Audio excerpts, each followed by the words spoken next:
기왕 여론조사가 나왔으니까 한국갤럽에서의 여론조사인데요.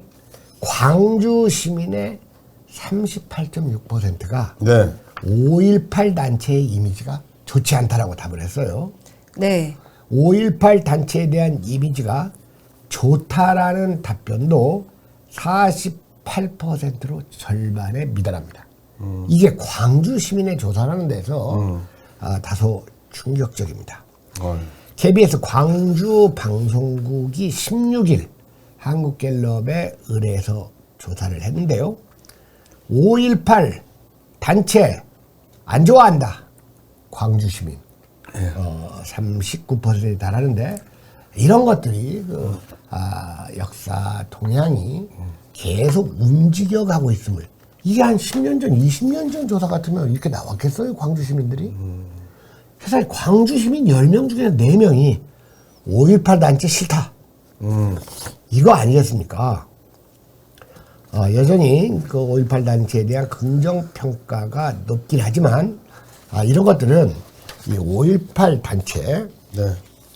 단체들로 하여금 그리고 5.18을 팔아먹고 정치적으로 이용하는 사람들에게 대해서 경종을 울리는 조사 결과라고 할 수가 있습니다. 뭐 쉽게 얘기하면 5.18이 문제가 아니라 5.18을 들먹이는 사람들이 문제인 거죠. 이게 정말 결과에서 저는 좀 약간 의외로 생각했던 게 네. 젊은 층이 좋지 않다가 더 많을 거라고 생각을 했어요. 네. 근데 연령별로 보면 70세 이상, 그러니까 5.18을 실제로 겪은 사람이 지금 현재 거의 70대라고 볼 수 있잖아요. 네. 이쪽이 오히려 좋지 않다가 많아요.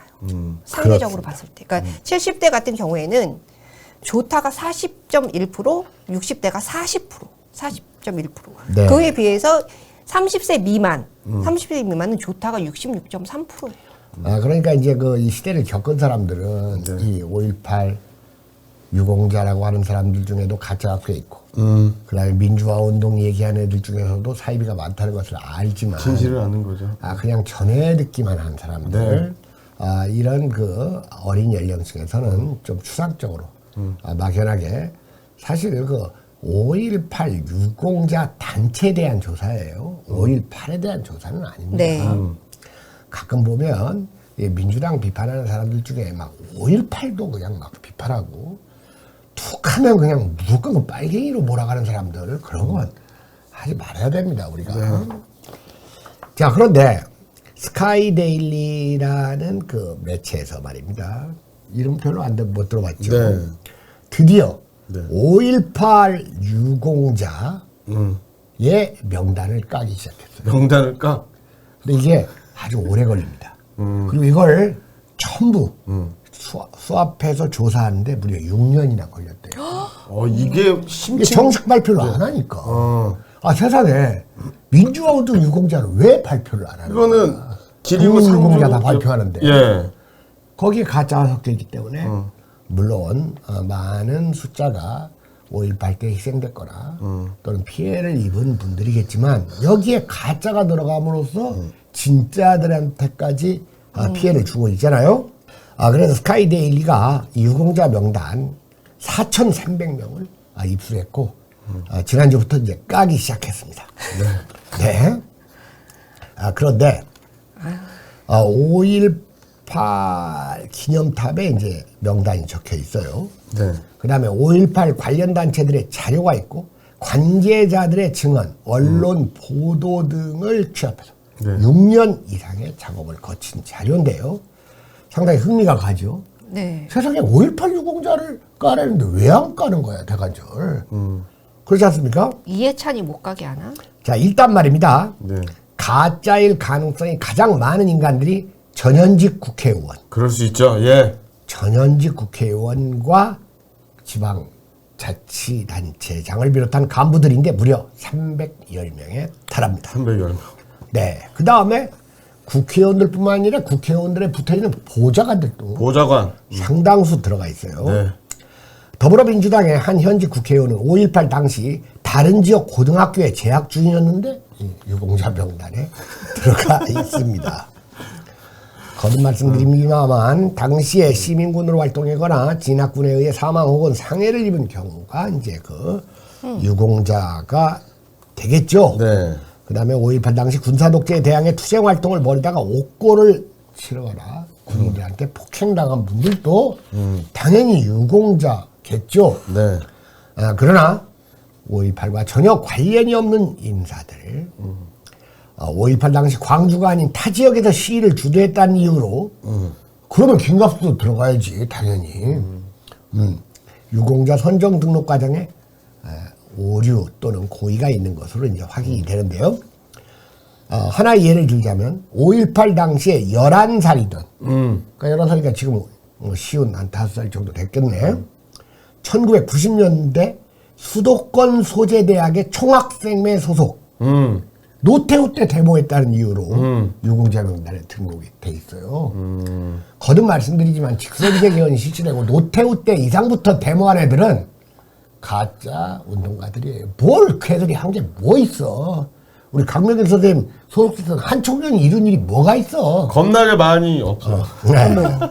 아유, 쪽팔려. 심지어는 말입니다. 57살짜리 57. 마산에서 노조위원장으로 활동했던 사람이 1998년 네. 그 노동운동을 했다는 이유로 5.18 유공자로 선정되기도 했다는 겁니다. 그 말이 돼요? 안 되죠. 어이구. 네, 여기 보면은 1990년 박종철 3주기 추도식에 참가하거나 네. 병역을 거부했다고. 게다가 말입니다. 여기에 또 왜 기레기가 안기겠어요? 기레기 끼죠. 예. 전 현직 언론인, 네. 그 다음에 문화인, 네. 연예인. 연예인. 연예인 중에서 5.18 노래 한 곡 불러놓고 유공자에 들어간 애들. 그러니까는 네. 그 안에 5.18을 연상시키는 노래가 있다. 네. 그래서 유공자가 됐대요. 그렇습니다. 그래가지고 5.18과는 무관한 기자, 프로듀서 이런 애들, 그 다음에 언론사 대표, 편집국장, 논설위원 이 기레기들 또 유공자 명단에 끼리끼리 나눠먹기 식으로 들어가 있다고. 얘들이 받은 금액이 총 6억에서 8억 정도나 돼요. 한 사람이 아니면 총 한 사람이에요. 한 사람이? 예. 아까도 얘기했지만 중견 가수 하나 대충 누군지 감이 오는데 네. 노래 한 곡 불러가지고 무슨 섬? 5.18을 연상시키는 5.18 섬 유공자가 부른 사람? 됐고 바위섬? 여기에 광주나 5.18과 아무런 상관도 없는 남녀 중견 탤런트가 3명이나 유공자로 등록되어 있는데 왜 그랬을까요?